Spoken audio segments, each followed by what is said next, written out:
Bonjour, aujourd'hui je vais vous présenter notre projet Widen Fire Protection. Notre projet doit répondre à trois fonctions principales: détecter l'incendie, localiser l'incendie en zone blanche et alerter les secours, dans le but d'intervenir au plus vite sur les lieux. Pour accomplir notre projet, nous l'avons séparé en 4 parties.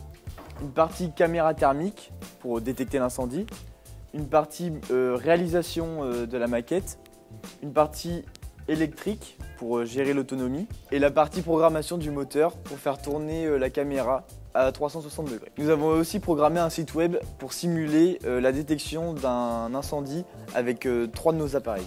La programmation de notre caméra infrarouge pour détecter le feu est programmée dans un Raspberry à travers un environnement d'exploitation en expansion qui se nomme Node-RED. C'est une extension de JavaScript qui existe depuis 2013. Les qualités de Node-RED sont un rendu visuel plus agréable et une programmation facilitée par de simples nodes reliés entre eux par des fils.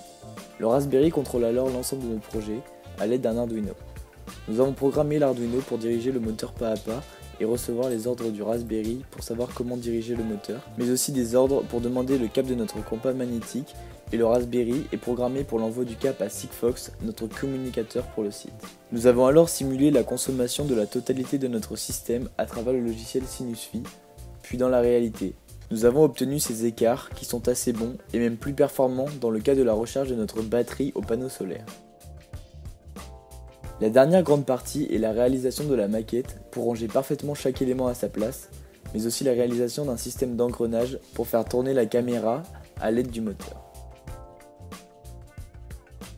Nous avons finalement travaillé à plusieurs sur la programmation de notre site pour afficher l'interface pompier qui dessine la direction dans laquelle le feu a été détecté avec une précision à 4 degrés près. Puis sur la triangulation du feu en simulant 2 autres appareils qui détecteraient le feu. L'envoi des données vers notre site se fait grâce à Sigfox, une nouvelle technologie d'une société toulousaine qui ne nécessite pas de 3G ou de Wi-Fi. Elle envoie ces données par basse fréquence, ce qui nous laisse aucune limite à l'emplacement de notre système, même en zone blanche. Une fois notre projet fini, nous avons testé la distance à laquelle nous détections une pointe de fer à souder qui déclencherait l'alerte d'un feu. Celle-ci est à 10 mètres, ce qui est bien pour la taille d'un fer à souder, puis cette distance pourrait augmenter avec une caméra plus précise ayant plus de pixels. Mais nous avons aussi calculé le temps que mettait notre système à faire un tour à 360 degrés. Nous voulions que le feu soit détecté en moins de 5 minutes, et donc avec ce résultat, la détection se fera entre 0 et 8 minutes maximum. Il faudrait tourner plus rapidement pour diminuer ce temps. Notre projet contient donc de nombreuses matières comme les maths pour la triangulation, la physique pour l'étude des ondes infrarouges et la propagation des ondes Sigfox, mais aussi la géographie et la cartographie pour la projection cartographique sur notre site et les techniques géodésiques dans Google Maps pour notre interface pompier.